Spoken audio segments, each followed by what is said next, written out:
So today we're going to talk about the kit you should have for a day of rock climbing with me. This is mostly crag-oriented rock climbing, so places we're not going to be walking very far to. So no alpine-oriented rock climbing or places we might approach over a glacier, those sorts of things. We'll start with what's on our harness. We'll talk about some other things we'll have in our pack, and then we'll go into, if you'll be leading, some additional kit that you can carry with you as well. All right. So the first thing really is just the actual harness you'll be using. This is a Sama. It's a little bit more durable, about 400 grams. An alternative could be something like this Hirundos, which is slightly lighter, about 300 grams. A little less durable, but a good all-around harness as well. So depending on if you're mostly focused on just rock climbing, a more durable harness may be really good, or something like the Hirundos being a more lightweight option for also transferring into your days in the alpine or ice climbing and those sorts of things. Okay, so the actual harness does matter. Fit-wise, we want to have a harness that fits well, centers our gear loops on our belay loop, and things line up well.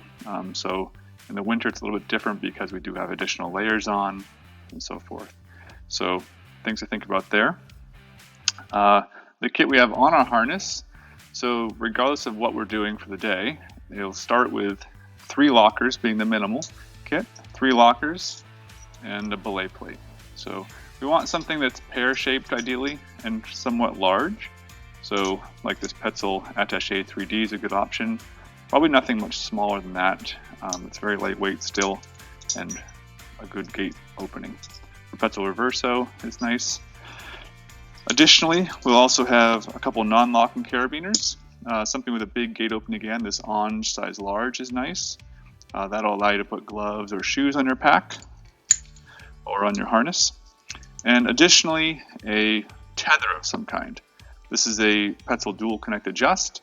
This is a really nice device that's designed specifically for rappelling and having both a lanyard and an adjustable tether for your rappel and attaching to anchors. So that's a nice device to have.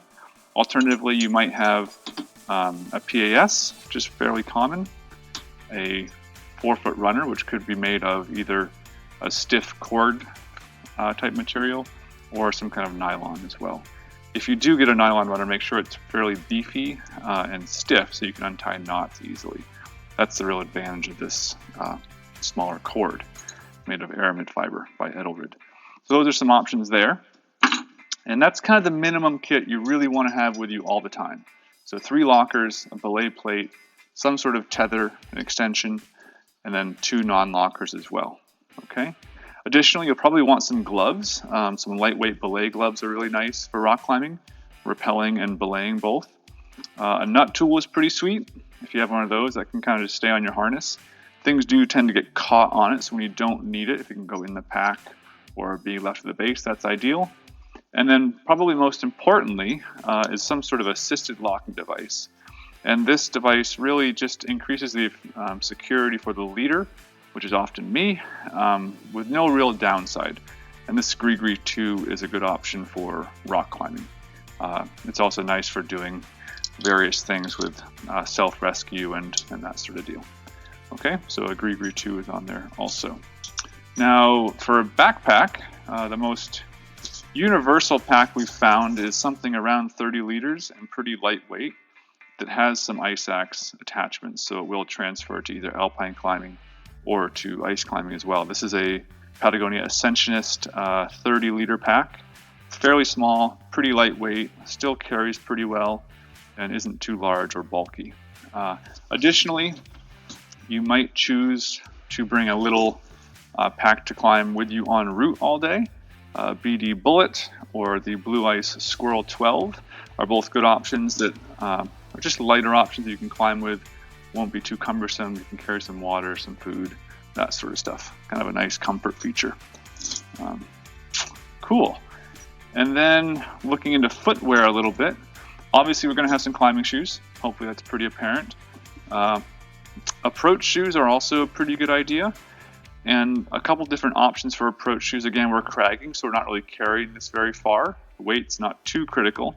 So having something that's both very sticky and comfortable is nice most days. If you are going to be carrying it on a longer route, on a multi-pitch route, maybe carry up and over, or want some comfy shoes for the descent, not just for your climbing shoes, you can look at something like the TX2 by Sportiva. Very lightweight, even has some bungees to attach them together and be a nice neat package on your harness. So just some approach shoe options there. Now, if you're looking to lead, you'll need a little bit of additional gear, not too much, but at the minimum you'll want a Prusik Loop. This is a Sterling 6 mil, I believe, Prusik Loop, 13 inches long. Nice option there. You'll want a knife that kind of lives on your harness. Some sort of cordelette. This is a 5.5 mil tech cord from Sterling. That'll live on your harness as well. And then a really nice additional thing to have is just a pre-tied quad style anchor system. So this is just a 12-foot piece of VTX cord by Sterling and tied into a quad configuration here. It can also be untied, of course, used as a cordelette as well. If you want to get really fancy, you can actually have a triple length sling. So between a 48 and a 96 length sling, and double that over and then tie into a quad configuration. Additionally, you'll need some gear, and everyone always asks about the rack to carry. Those are good questions to ask, and really the rack that I carry most days is quite similar. So if I look at what we have here, a nut tool is hanging on there. That's a good thing to always have, as we said. An extra one in the group is not bad either. And then really what we have is, this is a blue Alien. You could go down to like a red or yellow X4, which is a 0.1 or 0.2. Single set from that size through a number 3 Camelot. And then doubles of like that finger size. So like 0.3, 0.4, 0.5. I've got doubles of that size there. And that works pretty well for the cams. One thing to note is if you go with the ultralight cams, I would only go down to the 0.5 because that 0.4 size is pretty tight between the width of the shaft and the size of the lobes when they're fully compressed. So they can get stuck pretty easily.